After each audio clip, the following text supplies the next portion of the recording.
হযরত ওমর ফারুক রাদিয়াল্লাহু তাআলা আনহু কীরকম দায়িত্ববান লোক ছিলেন। রাত্রে গভীর যখন হয়ে যাইত, একজন খলিফাতুল মুসলিমিন, একজন খলিফা, রাত্রি যখন গভীর হয়ে যাইত তখন মানুষের বাড়িতে ধারে ধারে যাই খোঁজখবর নিতেন যে অমুক বান্দা কি অবস্থা, তার আরেক বান্দার কি অবস্থা, এরকম খোঁজখবর নিতেন একজন খলিফাতুল মুসলিমিন। এটা ভাবতেন যে আজকে তো আমাকে একটা দায়িত্ব দিয়েছে, সরকার দায়িত্ব দিয়েছে, প্রেসিডেন্টের দায়িত্ব দিয়েছে, যদি আমি দায়িত্ব থাকার পরেও একটা কুকুর যদি না খেয়ে থাকে, এই কুকুর যদি আল্লাহকে নালিশ করে যে আমাকে খাবার দেয় নাই, আমাকে কোনো থাকার জন্য বাসস্থান দেয় নাই, তাহলে আমি আল্লাহর কাছে কি জবাব দিব? সাহাবাই কেরামরা এটা মনে করতেন। এক রাত্রে দেখেন এক মা তার 4টা সন্তান নিয়ে একটা পাতিলের মধ্যে কিছু নাড়াচাড়া করতেছেন। দূর থেকে হযরত ওমর ফারুক রাদিয়াল্লাহু তাআলা আনহু তাকায় দেখতেছেন, অনেকক্ষণ যাবৎ তাকিয়ে দেখতেছেন। দেখতে দেখতে দেখেন লাড়তেই আছে, কিন্তু পাতিল থেকে কিছু আর বের করে না। অনেকক্ষণ সময় বের করে না কেন? হযরত ওমর ফারুক রাদিয়াল্লাহু তাআলা আনহু তখন হেঁটে হেঁটে ওই পর্যন্ত গেছেন, কিন্তু ওই মহিলা যে নাড়তেছেন এটা ওই মহিলা জানে না সে একজন খলিফা, সে একজন খলিফাতুল মুসলিমিন, ওই দেশের যে একটা রাষ্ট্রপ্রধান, সে এটা জানে না। সাধারণ মানুষের মতো গেছেন, যাওয়ার পর দেখে যে হ্যাঁ আসলে নাড়তেছে। আম্মা জান আপনি কী নাড়তেছেন? অনেকক্ষণ যাবৎ দেখতেছি। তখন বলতেছে আমার ঘরে কোনো খাবার নাই, কোনো রুটি নাই, কোনো আটা নাই, কোনো গম নাই, আমি এখন কি খিলাবো? আমার ছেলে মেয়েগুলা অনেকক্ষণ যাবৎ কান্নাকাটি করতেছে, আমি তাদেরকে সান্ত্বনা দেওয়ার জন্য বলতেছি মা বসে থাকো, বাবা বসে থাকো, আমি পাতিলের মধ্যে রান্না করতেছি, সেজন্য আমি সান্ত্বনা দিতেছি। ওমর রাদিয়াল্লাহু তাআলা এই বিষয় দেখে তার এত খারাপ লেগেছে, ওখান থেকে যে হেঁটে হেঁটে তার দরবার পর্যন্ত আসবে, তার যে বাইতুল মাল আছে এই ঘর পর্যন্ত আসবে, সে ওই ব্যবহারটা দেখে, এই বাপসাপটা দেখে এমন এক দৌড় দিছেন, রাস্তার মধ্যে হুচট খেয়ে পড়ে যায়, আবার উঠে আবার দৌড় দেয়, আবার হুচট খেয়ে পড়ে যায়, এইভাবে কয়েকবার হুচট করে পড়ে যায়। তার প্রজারা সকলেই বলে,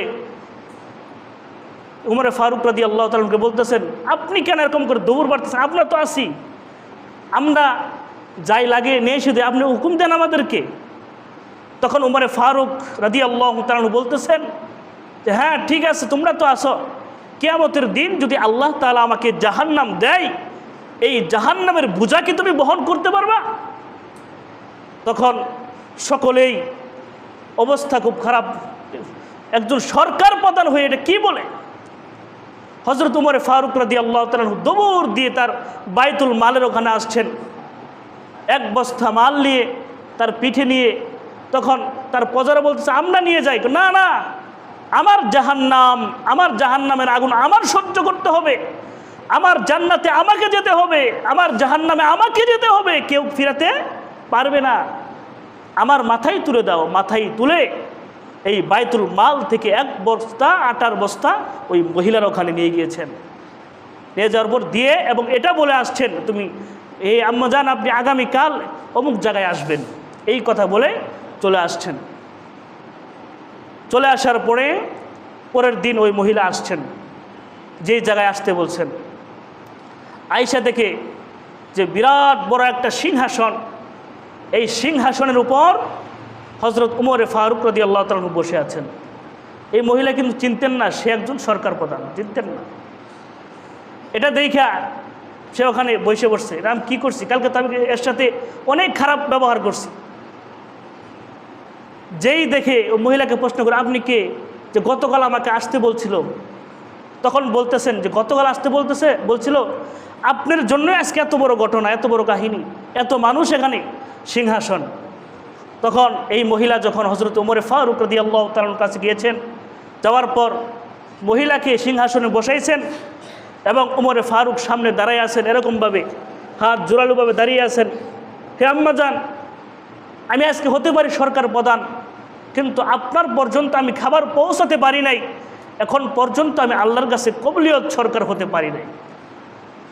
আপনি আজকে আমাকে যেই শাস্তি দিবেন ওই শাস্তি আমি মাথা নত করে নিব। মহিলাকে বসেছে সিংহাসনে, সে নিচে দাঁড়িয়ে আছে। তখন এই মহিলা কি শাস্তি দিবে, সে তো নিজেই আশ্চর্য হয়ে গেছে যে একজন সরকার প্রধান এত নরম, এত দুর্বল। তখন এই মহিলা আল্লাহর রাস্তায় মাফ করে দিয়েছেন, না আমি তোমাকে কোনো শাস্তি দিতে চাই না, যতটুকু করেছে ততটুকুই আলহামদুলিল্লাহ, এই কথা বলে ওখান থেকে চলে গিয়েছে। তাহলে আমাদের সামাজিক বিষয়, সামাজিক চলাফেরায় যেই কাজটা মানুষ খারাপ করতেছে তাকে আমার বলতে হবে যেটা খারাপ, যেই কাজটা ভালো করতেছে তাকে বলতে হবে এই কাজটা ভালো, উৎসাহিত করতে হবে, এটার নাম ঈমান। আল্লাহ বলেন ওয়া তাআওয়ানু আলাল বিররি ওয়াত তাকওয়া, তোমরা একে অপরকে সাহায্য করো, সহযোগিতা করো।